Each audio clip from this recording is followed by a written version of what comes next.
কি আপনার সন্তানদের কথা মনে করেন, এই কারণে কান্না করেন? আল্লাহর নবী বলেন, না জিবরাইল, আমি কান্না করতেছি আমার এতিম উম্মতের জন্য। আমার ইন্তেকাল হয়ে গেলে আমার এতিম উম্মতগুলোর কি হবে? আজকে যদি আমাদের নবীজি বেঁচে থাকতেন, আজকে যদি আমাদের নবীজি বেঁচে থাকতেন, তাহলে ফিলিস্তিনে একটা মুসলমানকে ইহুদিরা মারতে পারতো না। মায়ানমার থেকে কোন রাখাইন মুসলমানদেরকে বৌদ্ধরা খেদাইতে পারতো না। কলিজার টুকরা নবী যদি বেঁচে থাকতেন, ইরাকে একটা মুসলমানকেও মারতে পারতো না, সিরিয়ায় একটা মুসলমানকেও মারতে পারতো না। আল্লাহর নবী যতদিন পৃথিবীতে বেঁচে ছিলেন, নবীর চোখের সামনে কোনো একটা মুসলমানের গায়ে ইহুদি খ্রিস্টানরা হাত দেওয়ার সাহস পায় নাই। এই যে ইহুদিরা আজকে ইসরায়েলে আছে, এই ইহুদিদেরকে আল্লাহর নবী খায়বার থেকে বের করে দিয়েছে, জাজিরাতুল আরব থেকে ইহুদিদেরকে আল্লাহর নবী বের করে দিয়েছে যে তোরা আমার উম্মতকে কষ্ট দিবি, তোরা আমাকে কষ্ট দিস, তোরা আমার উম্মতকে কষ্ট দিবি। এই কারণে আল্লাহর নবী ইহুদিদেরকে খায়বার থেকে বের করে দিয়েছে, জাজিরাতুল আরব থেকে বের করে দিয়েছে। আল্লাহ রাসূলের হাদিস শোনো মুসলমান, আল্লাহর নবী 1450 বছর আগে তার হাদিসে বলছেন, আমার উম্মতেরা, তোমরা সিরিয়ার রাজধানী দামেস্কে যায় বসবাস করো, তোমরা অস্ত্রে শস্ত্রে সজ্জিত হও, কারণ ইহুদিরা তোমাদের উপরে অত্যাচার করবে, হামলা করবে। আল্লাহর নবী বলছে, শোনো, এই আরবের ভূমিতে কোনো ইহুদিদেরকে তোমরা জায়গা দিবা না, কিন্তু কিছু মুসলমান গাদ্দার শাসকেরা অর্থের লোভে এই ইহুদিদেরকে আরবের ভূমিতে জায়গা দিয়েছে। ঠিক কিনা বলেন? নাইলে আপনি বুঝেন, আজকে আমাদের মসজিদুল আকসা তারা দখল করে আছে। যেই মসজিদুল আকসা থেকে আমার নবী মেরাজ করেছেন, যেই মসজিদে আমার নবী ইমামতি করেছেন, যেই মসজিদে এক রাকাত নামাজ পড়লে 25,000 রাকাতের সওয়াব। চতুর্দিকে 12টা আরব রাষ্ট্র। কয়টা আরব রাষ্ট্র? 12টা। সেখানে ইহুদিরা কিভাবে ইসরায়েলে তারা একটা রাষ্ট্র কায়েম করে, কিভাবে করে? তারা আরবদের কিছু মুনাফিক মার্কা শাসক, তাদেরকে অর্থ দিয়া তারা আস্তে আস্তে জায়গা কিনে কিনে তারা আজকে ইসরায়েল রাষ্ট্র প্রতিষ্ঠা করেছে। অথচ আল্লাহর নবী 1450 বছর আগে বলছে, আরবের ভূমিতে কোন ইহুদিদেরকে জায়গা দিবে না। নবীজি আমাদের ভালোবাসছে না? ভালোবাসছে না? আল্লাহর নবী বেঁচে থাকলে কোন একটা কাফের কোন একটা মুসলিম ভূখণ্ডের দিকে তারা চোখ তুলে তাকানোর সাহস পায় না। আমরা এতিম হয়ে গেছি। সেই নবী ইন্তেকালের সময় বলতেছে, জিবরাইল, অনুমতি দিলে তো জান কবজ কইরা জান নিয়ে যাবে, আমি তো ইন্তেকাল করব, কিন্তু আমার এতিম উম্মত গুলার কি হবে? আমার এতিম উম্মতকে কে দেখা রাখবে? এটার সিকিউরিটি চাই। যাও আমার রবের কাছে যেয়ে বলো, আমার এতিম উম্মতের কি অবস্থা হবে? আল্লাহর নবীর কথা শুনা জিবরাইল তার ডানা জাপটায় আরশে আজিমে চলে গেছে। আল্লাহ তাআলা ডাক দেয়া বলে, জিবরাইল, তুমি আসছো কারণ কি?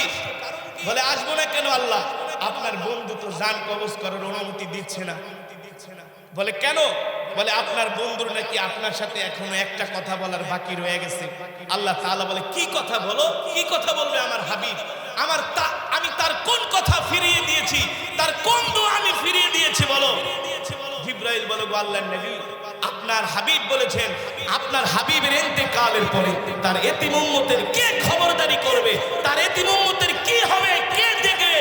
আল্লাহ তাআলা ডাক দিয়া বলে, জিবরাইল, যাও আমার হাবিবকে বলে দিবা, আমার হাবিবের ইন্তেকালের পরে স্বয়ং আমি আল্লাহ তার এতিম উম্মতের খবরদারি করব। জোরে বলেন সুবহানাল্লাহ।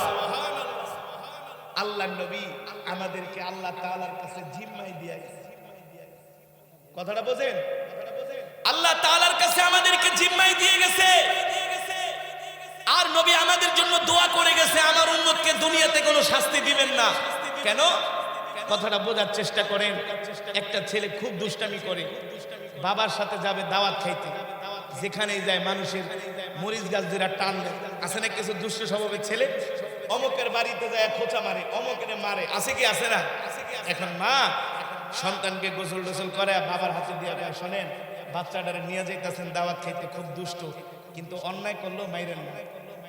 অন্যায় করলো কি? মাইর করেন না। আমার সামনে আইসা আমার কাছে বিচার দিয়ে অথবা আমার সামনে শাসন করে, আমার সামনে মাইরেন, একা একা মাইরেন না, মারলে তো আমি দেখবো না। আমার নবী কত দয়ার নবী। মুফাসসিরিন কেরাম বলে আল্লাহ নবী এই দোয়া করার কারণ হলো নবীতে এখন নাই, যদি আল্লাহ আমাদেরকে আযাব দেয় তাইলে কি নবীজি দেখবে? নবীজি কি আমাদের জন্য দোয়া করতে পারবে? কিন্তু হাসরের ময়দানে যদি আল্লাহ আমাদেরকে কোনো শাস্তি দেয় সেই সময়তে নবী উপস্থিত থাকবে। আল্লাহ তাআলাকে বলবে, আল্লাহ আমি আপনার কাছে আমার এই উম্মতের জন্য সুপারিশ করতেছি, আমার উম্মতটাকে মাফ করে দেন। ঠিক করে বলেন? কত দয়ার নবী, মায়ার নবী, আমাদেরকে নবী কত ভালোবাসে। আল্লাহু আকবার। আল্লাহ তাআলা বলে, ঠিক আছে যাও, আমার হাবিবকে যে বলবা আমি রব তার উম্মতকে দেখা রাখবো। নাইলে আমরা দুনিয়াতে যে নাফরমানি করি, কি করি না? আল্লাহর কোরআনের বিরুদ্ধে কথা বলি, আল্লাহর আইনের বিরুদ্ধে কথা বলি, আল্লাহর নিয়ামত খায়া আল্লাহর বিধানকে অস্বীকার করি, তবু আল্লাহ আমাদেরকে গজব দেয় না। কারণ কি? নবীর দোয়ার কারণে। কিন্তু এই কথা মনে করেন না আল্লাহ ছেড়ে দিবে, আল্লাহ ছাড়বে না, আল্লাহ ছাড় দিবে মাজার ছেড়ে চূড়ান্ত পর্যায়ে অবশ্যই আল্লাহ আমাদেরকে ধরবে। ঠিক কিনা বলেন? এবার আল্লাহর নবী কাছে জিবরাইল এসে বলে, আল্লাহর নবী আল্লাহ তাআলা বলেছেন আপনার ইন্তেকালের পরে আবার আপনার উম্মতকে আল্লাহ তাআলা নিজে দেখা রাখবে। সুবহানাল্লাহ। এবার আল্লাহর নবী জিবরাইলের চোখের দিকে তাকায় বলে, কান্দন কেন? কান্দি আপনার জন্য, আপনার ইন্তেকাল হয়ে যাবে, আজকের পরে আমি আর আপনাকে দেখব না। আপনার কাছে আমি ১৫০০ বার ওহী নিয়ে আসছি, আপনার কাছে আমি হাজার হাজার বার আসছি, আপনাকে দেখছি, আজকের পরে আপনাকে আর দেখতে পারবো না। এর চেয়ে কষ্ট আমার কাছে হতে পারে না। আল্লাহ নবী মালাকুল মউত আজরাইলকে ডাক দেয়া বলে, আজরাইল আমার জানটা কবজ করো। শোনো, মৃত্যুর যত যন্ত্রণা আমাকে দিও, আমার একটা উম্মতকেও মৃত্যুর যন্ত্রণা দিতে পারো না। সুবহানাল্লাহ। আজরাইল বলে, আল্লাহর নবী আপনার যারা প্রিয় উম্মত হবে তাদের জান আমি এমন ভাবে কবজ করব, একটা শিশু সন্তান যেমন করে মায়ের স্তনের দুধ খেতে খেতে ঘুমায় যায়, ঠিক তেমন করে আমি আপনার প্রিয় উম্মতদের জান কবজ করব। আল্লাহু আকবার। এবার আল্লাহর নবী বলে, উম্মত তোমাদেরকে আমি তাইফের ময়দানে যেয়ে ভুলি নাই, তোমাদেরকে আমি মেরাজে যেয়ে ভুলি নাই, তোমাদেরকে আমি ইন্তেকালের সময় ভুলি নাই, তোমাদেরকে আমি হাসরের ময়দানেও ভুলবো না। সুতরাং আমাকেও তোমরা ভুলতে পারবে না, আমাকেও তোমরা একতরফা ভালোবাসা হয় না। আল্লাহর নবী বলে, শুধু আমি তোমাদের ভালোবাসবো, তোমরা আমাকে ভালোবাসবে না, এটা হতে। এই কারণে রাসূলের হাদিস, আল্লাহি লা ইউমিনু আহাদুকুম হাত্তা আকুনা হাব্বা ইলাই মিন ওয়ালিদিহি ওয়া ওয়ালাদিহি ওয়ান নাসি আজমাইন। আল্লাহর নবী বলেন, তোমরা ততক্ষণ পর্যন্ত মুমিন হতে পারবে না যতক্ষণ পর্যন্ত তোমরা তোমাদের পরিবার পরিজন, সন্তান সন্ততি, স্ত্রী পুত্র, তোমাদের দল, তোমাদের দেশ, তোমাদের নেতা, তোমাদের নেত্রী, তোমাদের মার্কা, তোমাদের সব কিছুর চেয়ে আমি নবীকে যতক্ষণ তোমরা ভালোবাসতে না পারবা ততক্ষণ পর্যন্ত মুমিন হতে পারবা না। আর মুমিন হতে না পারলে তোমরা জান্নাতেও যেতে পারবা। ঠিক কিনা বলেন? এই কারণে আমরা আজ থেকে সিদ্ধান্ত নিব, আজ থেকে আমরা শপথ নিব, জীবনে যতদিন বাঁচবো আল্লাহর নবীকে জীবনের চেয়েও ভালোবাসবো। শুধু মুখে মুখে না, জিলাপি খায় না, মিষ্টি খেয়ে না, আল্লাহর নবীর সুন্নত গুলো মানতে হবে। ঠিক কিনা বলেন? সুন্নত কি? আসসালাতু সালাম। এক মুসলমান আর এক মুসলমানকে সালাম দিব। রাজি আছেন? কোন মুসলমান মুসলমানকে কষ্ট দিব না, অমুসলিমকেও না, কোন মানুষের মনে কষ্ট দিব না। এতিমদেরকে খাওয়াবো, ক্ষুধার্তদেরকে খাওয়াবো, মানুষের সাথে সুন্দর আচরণ করব। রাজি আছেন ইনশাআল্লাহ? হাদিস শরীফে এসেছে, কোন লোক যদি কোন মুসলমানকে যদি 20 জন মুসলমানকে কোন মুসলমান সালাম দেয়, ইন্তেকালের সাথে সাথে আল্লাহ তাআলা তাকে বিনা হিসাবে জান্নাত দেয়। দৈনিক প্রতিদিন কমপক্ষে 20 জন মুসলমানকে সালাম দেয়। কয়জন? 20 জন কমপক্ষে। এখন তো আমরা সালাম ছেড়েই দিয়েছি, এখন আমরা মুসলমানকে সালামও দিতে চাই। ঠিক কিনা বলেন? এই সমাজে বেশি না, আল্লাহর নবীর সুন্নত সালামটা যদি আমরা কায়েম করি, আল্লাহর নবীর সুন্নতটাকে যদি আমরা প্রতিষ্ঠা করি, সালামের মাধ্যমে আমরা আমাদের সমাজে শান্তি প্রতিষ্ঠা করি। আপনার যত বড় শত্রু হোক, একদিন, 2 দিন, 3 দিন, 4 দিন সালাম দিলে শত্রু বন্ধুতে পরিণত হয় একমাত্র রাসূলের সুন্নাহর মাধ্যমে। তাহলে আমরা আমল করব তো ইনশাআল্লাহ? আমরা আল্লাহ রাসূলের সুন্নতগুলো মানব তো ইনশাআল্লাহ? আমরা মিসওয়াক করে নামাজ পড়ব, প্রস্রাব করে ঢিলা কলুপ ব্যবহার করব, দস্তরখান বিছিয়ে ভাত খাবো, রাস্তা দিয়ে হাঁটবো তো ডান পাশ দিয়ে হাঁটবো। রসুলের প্রতিটি সুন্নতকে আমরা জিন্দা করার চেষ্টা করব ইনশাআল্লাহ। তাহলে আমাদের জীবন সফল হয়ে যাবে, আমরা আশিক রাসূল হতে পারবো, আল্লাহর নবী আমাদেরকে সুপারিশ করবে। ঠিক কিনা বলেন? বসেন, আমরা এখানে মোনাজাত দিয়ে দিব। আল্লাহ তাআলা আমাদের সকলকে আল্লাহর নবীর প্রিয় আশিক হওয়ার তৌফিক দান করুন, বলি আমিন। এতক্ষণ পর্যন্ত যে আলোচনা করলাম, আল্লাহর নবীর সুন্নতগুলো আমাদের বাস্তব জীবনে বাস্তবায়ন করার তৌফিক দান করুন, বলি আমিন। এই আশায় প্রত্যাশা ব্যক্ত করে আমাদের সংক্ষিপ্ত আলোচনা এখানেই শেষ করছি। আমরা এখনই দোয়া করব ইনশাআল্লাহ। দুরূদ শরীফ পড়ি। আল্লাহুম্মা সাল্লি আলা মুহাম্মাদ ওয়া আলা আলি মুহাম্মাদ। এই দোয়া করে যাও, দোয়া করে যাও, দোয়া ছাড়বা না। দোয়া হলো মুমিনের সবচেয়ে বড় সম্পদ, দোয়া হলো মুমিনের সবচেয়ে বড় অস্ত্র। কিছু মূর্খ মার্কা মানুষ আছে, দোয়া করতে চায় না। আরে মিয়া, তুমি দোয়া করবা না, তোমার এমন কি আমল আছে গোড়ার দিন? না পারো নামাজ, না রাখো রোজা, না পারো 10টা সূরা মুখস্থ করে পড়তে। যদি দোয়া করতে পারো, এই দোয়ার উসিলে আল্লাহ গুনাহ মাফ করে দিতে পারে। ঠিক কিনা বলেন? এই কারণে দোয়া ছাড়বেন না, যেখানেই দোয়া হবে দোয়া ছাড়বেন না। দোয়ার মাধ্যমে আল্লাহ তাআলার সাথে বান্দার সম্পর্ক। একাকিত্ব দোয়া করবেন, একা একা বসে বসে, আবার বেশি বেশি লোকের সাথে দোয়া করবেন। কারণ এই মজমার মধ্যে অনেক নাবালক তলেবে ইলমরা আছে, আছে কি আছে না? দাড়ি পাকা হাজী সাহেবরা আছে, বৃদ্ধরা আছে, তাদের উসিলায় দোয়া কবুল হয়। দোয়া করে যাবেন। বসেন, আমাদের মা বাবা, আত্মীয় স্বজন, পরিজনের সকলের জন্য আমরা দোয়া করব। আল্লাহুম্মা সাল্লি আলা মুহাম্মাদ ওয়া আলা আলি মুহাম্মাদ কামা সাল্লাইতা আলা ইব্রাহিম ওয়া আলা আলি ইব্রাহিম ইন্নাকা হামিদুম মাজিদ। আল্লাহুম্মা বারিক আলা মুহাম্মাদ ওয়া আলা আলি মুহাম্মাদ كما باركت على إبراهيم وعلى آل إبراهيم إنك حميد مجيد. سبحان الله وبحمده سبحان الله العظيم. সকলের জন্য দোয়া করব। আমাদের পরিবার পরিজন, আজকে যারা মাহফিলের আয়োজন করেছেন, অত্র মাহফিল কমিটি, অত্র এলাকার যুব সমাজ, গ্রামবাসী, আজকের মাহফিলের প্রধান অতিথি, বিশেষ অতিথি, আপনারা যারা দূর দূরান্ত থেকে এসেছেন, অনেক মা বোনেরা আছেন, আমরা সকলের জন্য দোয়া করব। এখানে একটা মাদ্রাসা করা হবে, আপনারা সর্বাত্মক সহযোগিতা করবেন। একটা গোরস্থান করা হবে, আপনারা সর্বাত্মক সহযোগিতা করবেন। আল্লাহ তাআলা সকলকে তৌফিক দান করুন। না, মাইকের অবস্থা ভালো না, অন্য এক সময় সকলের জন্য দোয়া করব। আল্লাহুম্মা আমিন। আলহামদুলিল্লাহি রাব্বিল আলামিন, والصلاة والسلام على سيد الأنبياء والمرسلين وعلى آله وصحبه أجمعين. ربنا ظلمنا أنفسنا وإن لم تغفر لنا وترحمنا لنكونن من الخاسرين. ربنا آتنا في الدنيا حسنة وفي الآخرة حسنة وقنا عذاب النار. رب العالمين মেহেরবানি করে আজকের মাহফিলকে কবুল করুন। আয় আল্লাহ, এই মাহফিলের সওয়াব কোটি কোটি গুণ বাড়িয়ে সর্বপ্রথম প্রিয় নবীজির সোনার মদিনায় পৌঁছে, নবীজির রওজায়ে আতহারে পৌঁছে, প্যারা নবীজির পরিবার পরিজন, আহলে বাইতদের আরওয়াহ তাকে হাদিয়া পৌঁছে।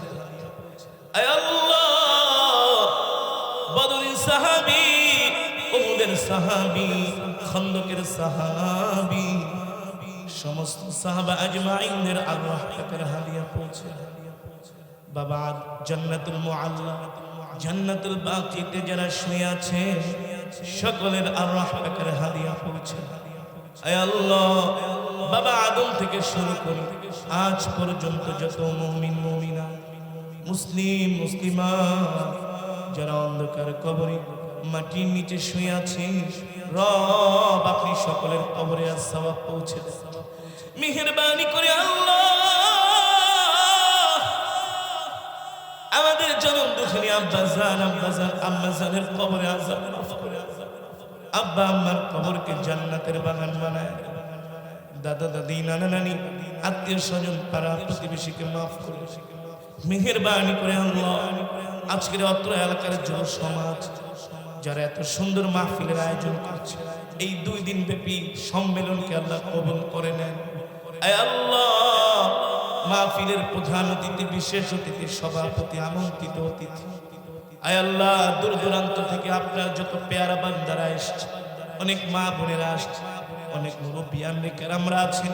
আয় আল্লাহ মেহেরবানি করে আপনি আমাদের তামাম জিন্দেগির গুনাহগুলো মাফ করে দেন, জাহান্নামের আগুন হারাম করে দেন, একটা জান্নাতুল ফিরদাউস আমাদের জন্য নসিব করে দেন। আয় আল্লাহ মেহেরবানি করে এই মাদ্রাসা প্রতিষ্ঠা করার জন্য আল্লাহ তারা মেহনত করেছে, মাদ্রাসাকে আল্লাহ আপনি কিয়ামত পর্যন্ত কবুল করে নেন। যে মাদ্রাসা প্রতিষ্ঠা করেছে আল্লাহ এটাকে দ্বীনের খাঁটি মারকাজ হিসাবে কবুল করে নেন। আয় আল্লাহ আরো যারা দ্বীনী কার্যক্রমের সাথে সম্পৃক্ত আল্লাহ আপনি সকলকে কবুল করে নেন। মেহেরবানি করে মালিক, আয় আল্লাহ যে যে উদ্দেশ্যে হাত উঠেছে সকলের মনের নেক আশা বাসনাগুলো পূর্ণ করে দেন। মেহেরবানি করে আল্লাহ,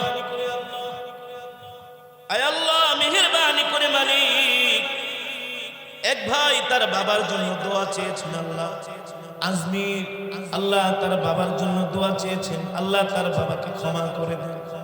আল্লাহ তিনি 20,000 টাকা দান করেছেন, সকলের দানকে কবুল করে নেন। আয় আল্লাহ আরো যারা দোয়া চেয়েছেন এই মাহফিলে, যারা 1 টাকা থেকে লাখ টাকা, 1000 টাকা দান করেছেন, সকলের দানকে কবুল করে নেন। মেহেরবানি করে আল্লাহ আমাদের মধ্য থেকে যারা অসুস্থ সুস্থতা দান করে দেন, যারা ঋণগ্রস্ত ঋণ পরিশোধ করার তৌফিক। আয় আল্লাহ সকলের ঘরের মধ্যে রহমত বরকত নাজিল করে। অত্র এলাকার গোরস্থানে যত কবরবাসী শুয়ে আছে সমস্ত কবরবাসীর কবরে আযাব মাফ করে দেন। এই মাহফিল, এই মাদ্রাসা, এই প্রতিষ্ঠানকে আল্লাহ আপনি কিয়ামত পর্যন্ত কবুল আর মঞ্জুর করে নেন। যুগের পর যুগ, প্রজন্মের পর প্রজন্মকে আল্লাহ কবুল করে নেন। মেহেরবানি করে মালিক, এতক্ষণ পর্যন্ত যে প্রিয় নবীজির জীবনী আলোচনা শুনলাম করলাম, প্যারা নবীজির আদর্শ, আখলাক, চরিত্র, নবীজির সুন্নত অনুযায়ী যেন আমরা চলতে পারি তৌফিক দিয়া দেন। প্রতিটা কদমে কদমে প্রিয় নবীজির সুন্নতগুলো যেন আল্লাহ আমরা জিন্দা করতে পারি তৌফিক দিয়া দেন।